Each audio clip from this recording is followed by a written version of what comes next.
నెలలుగా నిర్విరామంగా నిరంతరాయంగా ఎక్కడ కూడా శక్తి వంచన లేకుండా ఫ్యామిలీస్ కూడా పాపం దూరమై ఎక్కడెక్కడో పనిచేస్తూ తిండి తిప్పలు లేకుండా 7 నెలల నుంచి పనిచేస్తున్నటువంటి టీం ప్రసన్న హరికృష్ణ మిత్రులు శ్రేయోభిలాషులు ఎవరైతే ఉన్నారో వాళ్ళందరికీ కూడా శిరస్సు వంచి నమస్కారాలు తెలియజేస్తా ఉన్నాం. మీ రుణం ఎట్టి పరిస్థితుల లోపల నా జీవితాంతం మీ రుణం ఎట్టి పరిస్థితులు మర్చిపోరు. ఎందుకంటే ఒక క్యాడర్ లేనటువంటి వ్యక్తి, ఎలాంటి పార్టీ సపోర్ట్ లేనటువంటి వ్యక్తి, ఒక కామన్ మ్యాన్ వచ్చి 60,000 పైచిలకు ఓట్లు తెచ్చుకోవడానికి కారణం కేవలం మీరు మాత్రం. కాబట్టి మీ రుణం జీవితాంతం ప్రసన్న హరికృష్ణ ఎట్టి పరిస్థితుల లోపల మర్చిపోడు. అండ్ ప్రసన్న హరికృష్ణ ఒక్కడు కాదు అని చెప్పేసి మీరందరూ కూడా నిరూపించేటువంటి ప్రయత్నం ఈ ఓట్ల ద్వారా చెప్పారు. అదేవిధంగా ప్రసన్న హరికృష్ణ మీకు రేపు భవిష్యత్తు లోపల ఏ సమస్య ఉన్నా కూడా మీకు వెన్ను దన్నుగా నిలబడతాడు, మీ ముందే నిలబడి ఉంటాడు అని చెప్పేసి మీడియా మిత్రుల ద్వారా నాకు సహాయ సహకారాలు అందించినటువంటి, నాకు ఓట్లు వేసినటువంటి ప్రతి ఒక్క ఓటర్కి, ప్రతి ఒక్క పట్టభద్రుడికి నేను మనవి చేస్తా ఉన్నాను.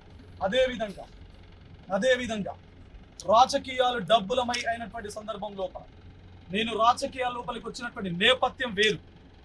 1 రూపాయి కూడా పంచకుండా, అంటే ఎలక్షన్స్ లోపల ఓటర్కు 1 రూపాయి పంచకుండా, సభలు సమావేశాలకు 1 రూపాయి ఖర్చు లేకుండా, రూపాయి జేబులో ఇవ్వకుండా నేను కొన్ని వందల సభలు సమావేశాలు నిర్వహించడం జరిగింది.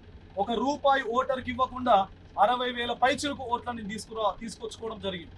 మరి ఇలాంటి రాజకీయాలు ఉండాలి అని చెప్పేసి నేను త్యాగం చేసి ఈ రాజకీయాల లోపలికి వచ్చాను. మరి ఏ విధంగా మీరు చూసారు, 1000, 2000, 3000 పంచినటువంటి నేపథ్యం మీ అందరికీ గుర్తెరిగింది. అనేక రకాల ప్రలోభాలకు గురి చేసినటువంటి పరిస్థితులు మీరందరూ, అంటే పోలింగ్ బూత్ ముందే ఎంత దౌర్భాగ్యకరమైనటువంటి విషయం, ఎంత దారుణమైనటువంటి విషయం. పోలింగ్ బూత్ ముందే 1500, 2000 జేబులో పెట్టి పంపించినటువంటి నేపథ్యం మీ అందరికీ తెలిసింది.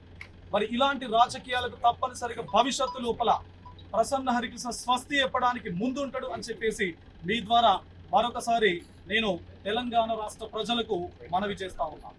అదేవిధంగా రేపు ఎవరైతే నిరుద్యోగ సమాజం ఉన్నారో, ఉద్యోగ సమాజానికి సంబంధించినటువంటి సమస్యలు, వారికి సంబంధించినటువంటి ఏవైతే ఇష్యూస్ ఏమన్నా కూడా ప్రసన్న హరికృష్ణ ముందుండి కొట్లాడతారు అని చెప్పేసి మీ ద్వారా నేను అందరికీ కూడా చెప్పదలుచుకున్నాను.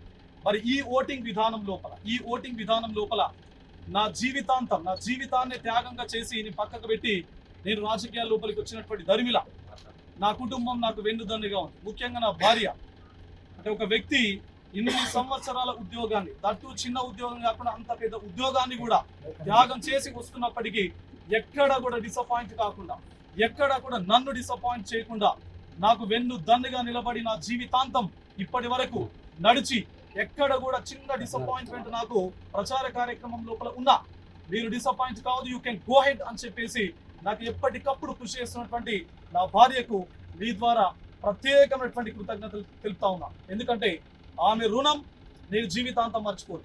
కాబట్టి ప్రతి ఒక్కరి కంట్రిబ్యూషన్ ఏదైతే ఉందో నాకు గుర్తుంటుంది. అదేవిధంగా 10th రోజు నేను నామినేషన్ వేశాను బీఫామ్ పైన బీఎస్పీకి సంబంధించి.